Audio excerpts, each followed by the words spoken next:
Alright everyone, a very good afternoon. So welcome to my episode 19 on the Clemens Consultancy Educational Series. Okay, so today we will actually discuss about the recent cooling measure that happens and take effective today, 30th of September 2002. And I want to label it the impact of the September 2002 cooling measures. So let's take a look how does it impact and affect you and me. Alright, so as mentioned here, Singapore introduces new property cooling measures and maximum loan quantum limits tightened, loan to value limit lowered as well. Yeah, so let's revisit what is this actually all about. Alright, so the main purpose is actually to promote sustainable conditions in the property market. And they actually focus on two things: maximum loan quantum limits tightened, and of course the next one is also loan to value limit lowered as well. So let's look into it. What is it all about?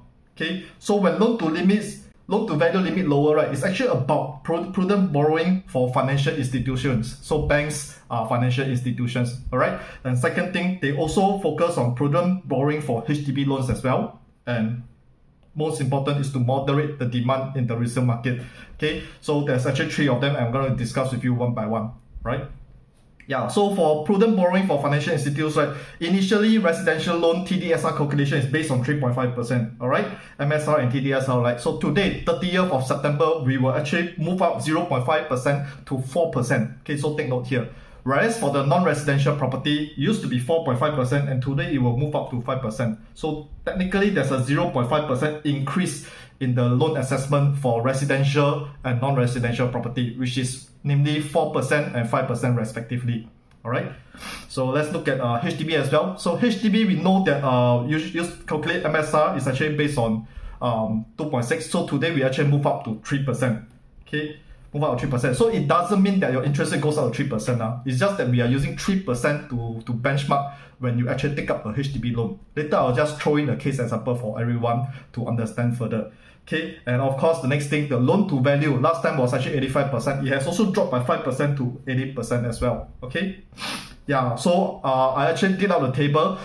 It's a little bit confusing over here. So I actually denote what is the interest rate, the difference in loan amount when the TDSR, MSR increased from 3.5% to 4%. And these are some of the examples over here. Do PM me if you need a copy. I will send it over to you. But meanwhile, I'm just going to pull out one of them and discuss it further.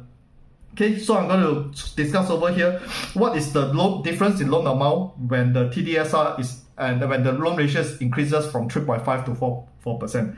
Okay, for simplicity purposes, I'm going to use 10,000 as a benchmark and a guideline. Okay, so assumingly this person earned an income of $10,000, the loan tenure is capped at 25 years. Of course, for private residential, it's still 30 years.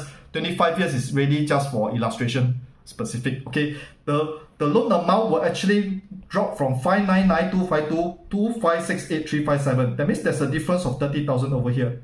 Okay, if you need more examples, right, these are actually denoted here in the green column here. So as I mentioned, if you need a copy, please feel free to PM me. I will send you a copy. Okay, so the important criteria is they want to ensure prudent borrowing. That means you cannot borrow too much already because of the increase in the TDSR limits from 3.5 to 4%.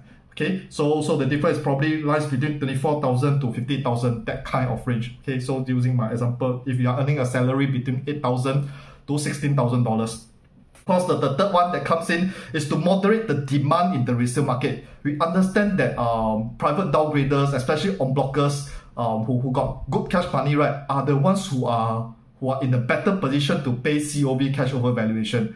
And of course, for private property owners, PPO in short, these people also have the means to pay cash over valuation when they enter the resale market.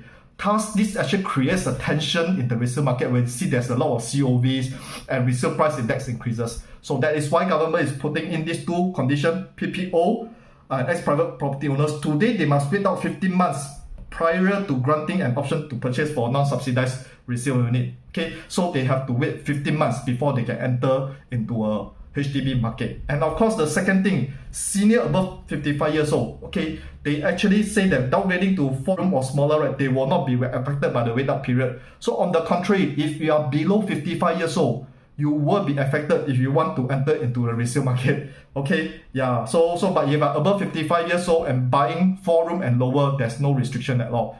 Alright, so I hope the example is clear to you. If there's any doubts, please feel free to speak to us. So the rate up for TPO is a temporary measure to curb the demand for resale flats and will be reviewed based on market changes.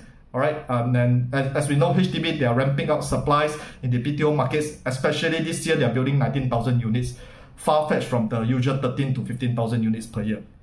Okay, so with this, thank you very much. I hope this less than 7 minutes talk is fruitful to you. If there's any inquiry, please feel free to PM us or drop your comments in my channel. And I see you soon. Take care. Bye-bye.